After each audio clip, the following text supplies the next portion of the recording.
Hello, Dapur. I'm here at the Gyanmanch, which is a part of WorkMob. A beautiful initiative, I would say, as far as spreading the knowledge, spreading the awareness, and spreading the expertise of whatever sector you have. So I'm really happy to be part of this Gyanmanch today. I'm here as a bicycle mayor. I was the first bicycle mayor. I'm using walls because just few days back I have completed my tenure of bicycle mayorship, and very soon we'll be going to have, or they were going to have a new bicycle mayor. We have maybe three or four names going around.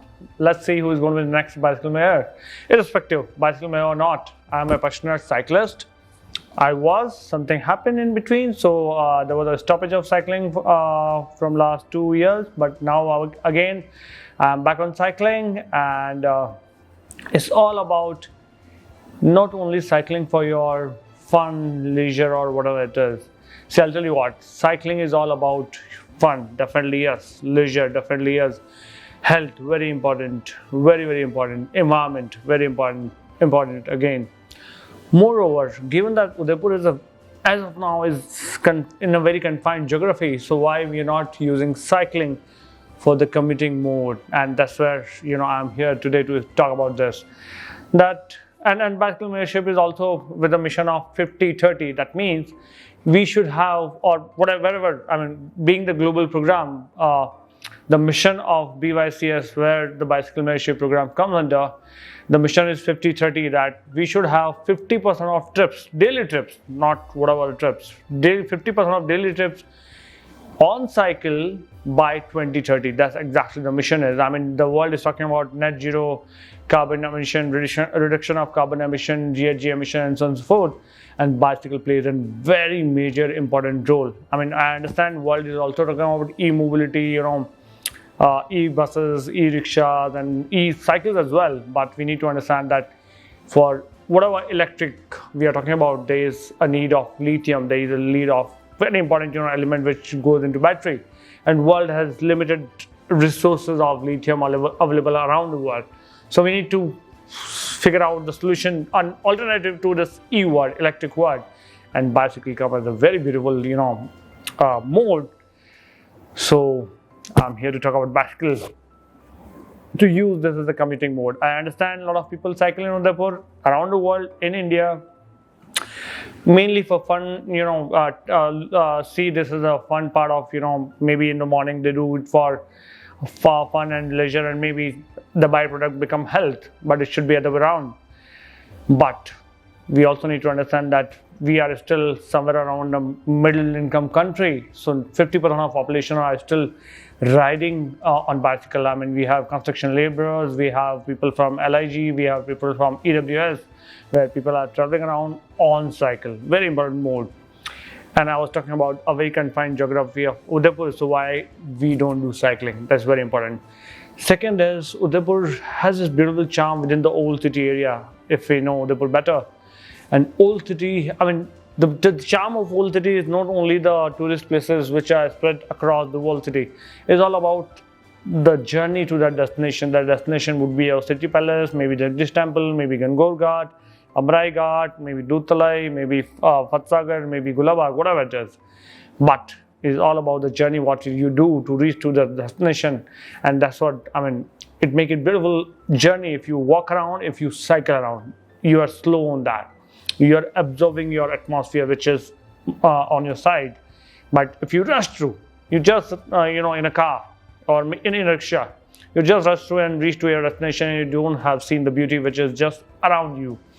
So use bicycle as much as possible. That's my first point of urging you.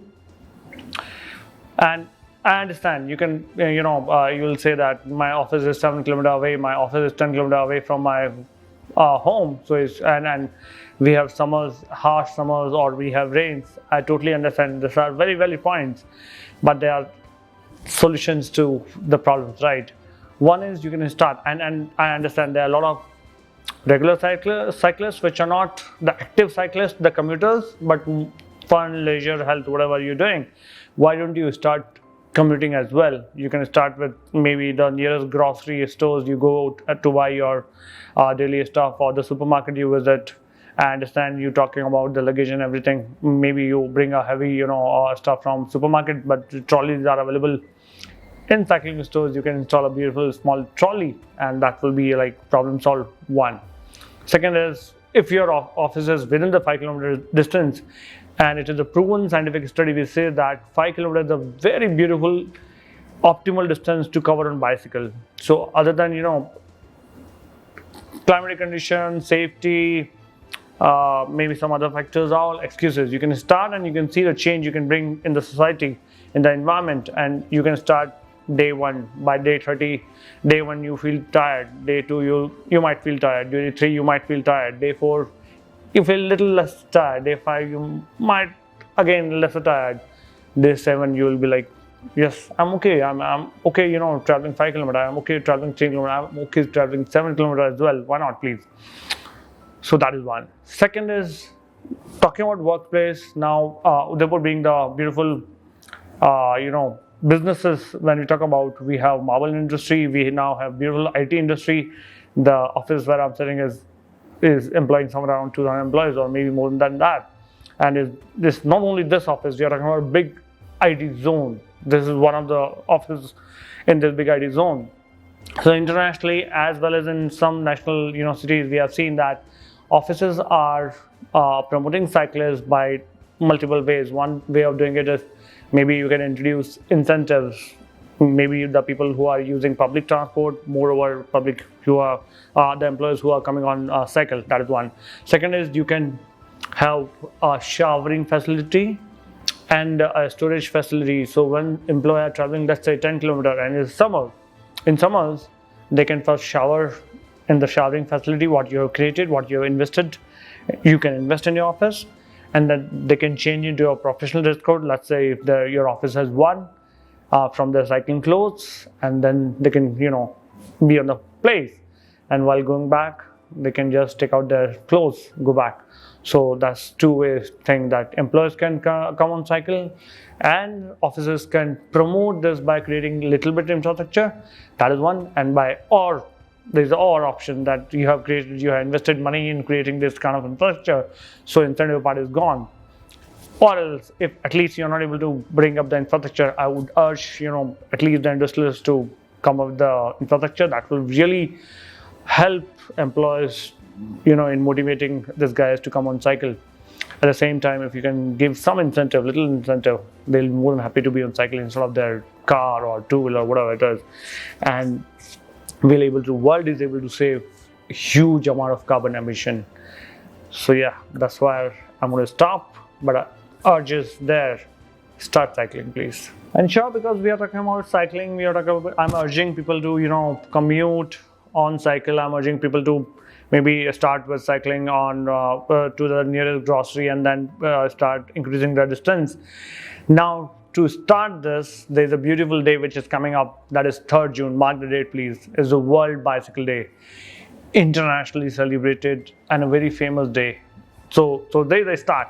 I'm requesting everybody, I'm urging everybody in Udaipur, take a start on 3rd June, the World Bicycle Day, and maybe we'll meet next year, and let's see how how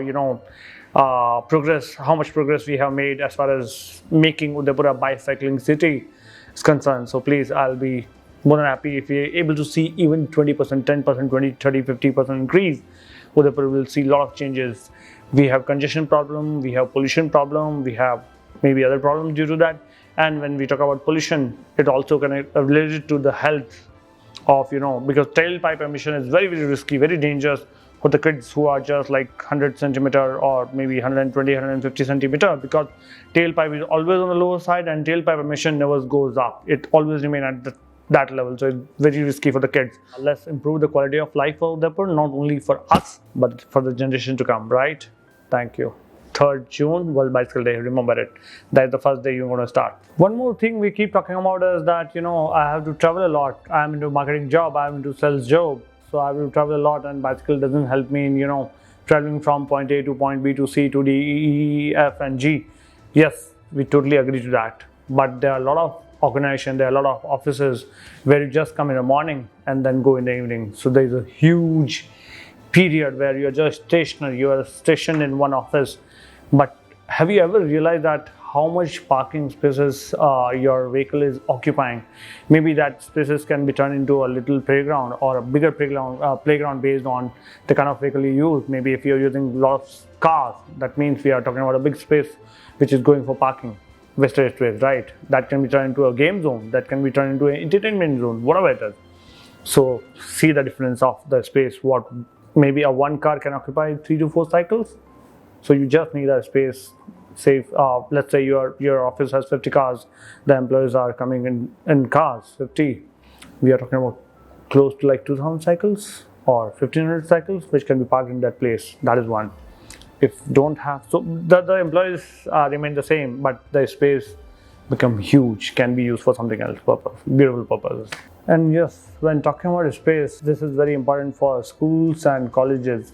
We need to understand, and the parents of the school goers and college goers. So we understand the Indian education system that you finish your 12th somewhere around when you are 17-year-old or 18-year-old.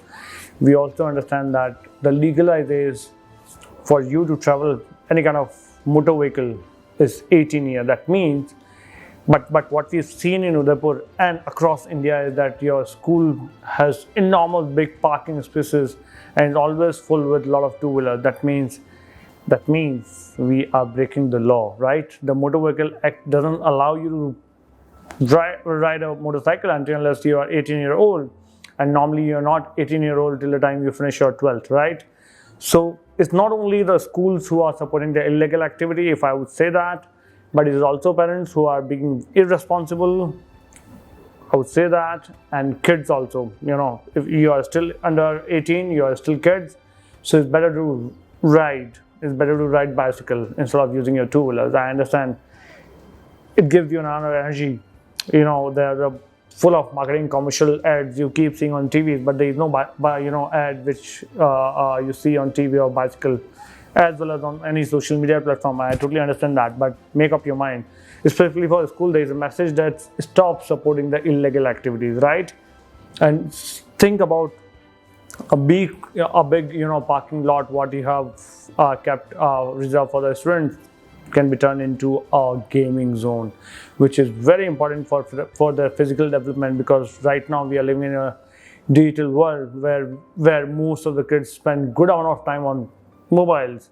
But the moment you take out the parking space, cycles will occupy less than 1/4 the space of the total parking lot. The other can be developed into a gaming zone, which is very important for physical development. Yes. So please, schools and colleges, let's listen to this and let's do something about this. Thank you.